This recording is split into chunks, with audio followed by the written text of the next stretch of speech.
Christians are so used to interpreting parables in the same old way, but I've always wanted to understand them and give them a new, deeper meaning. I wanted to translate them into my own life so that they would actually change it. And today I want to offer you one of the ways to interpret a parable that Jesus spoke in Matthew chapter 13. I will read it to you now. He put another parable before them, saying, "The kingdom of heaven may be compared to a man who sowed good seed in his field. But while his men were sleeping, his enemy came and sowed weeds among the wheat and went away. So when the plants came up and bore again, then the weeds appeared also. And the servants of the master of the house came and said to him, 'Master, did you not sow good seed in your field? How then does it have weeds?' He said to them, 'An enemy has done this.' So the servants said to him, 'Then do you want us to go and gather them?' But he said, 'No, lest in gathering the weeds you root up the wheat along with them. Let both grow together until the harvest. And at harvest time I will tell the reapers, gather the weeds first and bind them in bundles to be burned, but gather the wheat into my barn.'" So let's set the context. What does this mean? The basics to know here is the field is our mind, the good seed is the truth, and the weeds is deception. What I've learned from this parable is that when we are listening or reading the truth straight from the pulpit or straight from the Bible, it does not guarantee that we will not fall prey to deception. Because somewhere along the line, before, during, or after listening to the truth, we may misinterpret it, misunderstand it. The enemy may come in and give us um, like the antithesis to the truth. Something so small and so um, unobservable, unnoticeable that we may even not notice that it came in just so that it would fight the truth that we have accepted. And this goes to show that life is messy. And God knows the mess that we are in. He sees all the truth that we believe in. He knows that we're striving to please Him, but He also knows what's preventing us, what's fighting against really Him. The second thing that I understood from here is the part where He says, "No, don't don't pull them out. Don't pull the seeds out just yet. Let them grow, and at harvest time I will tell the reapers to go and separate them."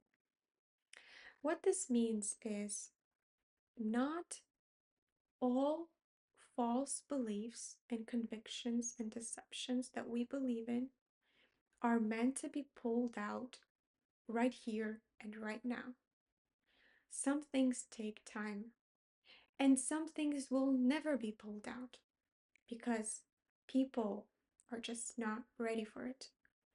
If dismantling false beliefs puts the very existence of their faith at risk, the Master will allow the beliefs to remain.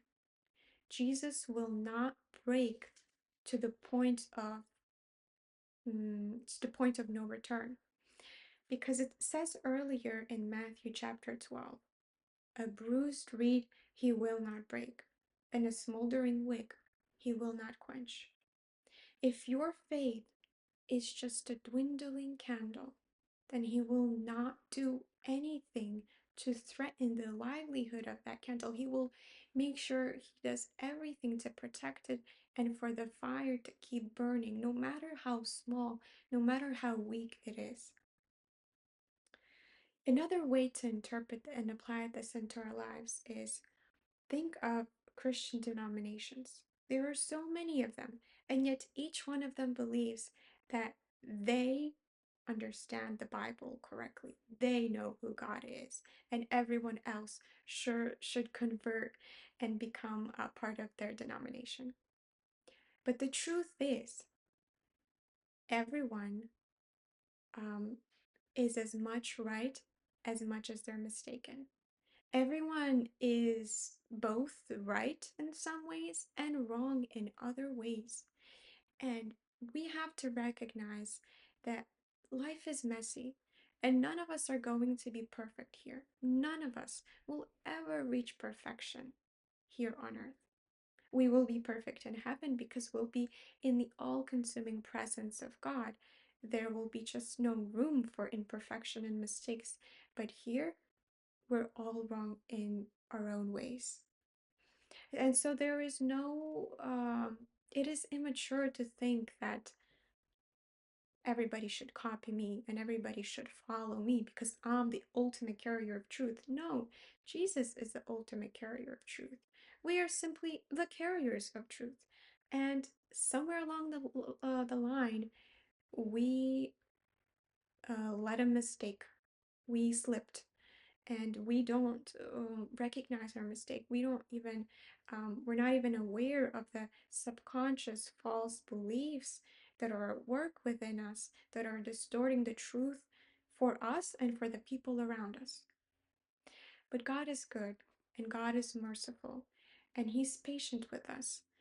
And if that means that we'll never uh, change our systems and dismantle everything that is incorrect, that's okay.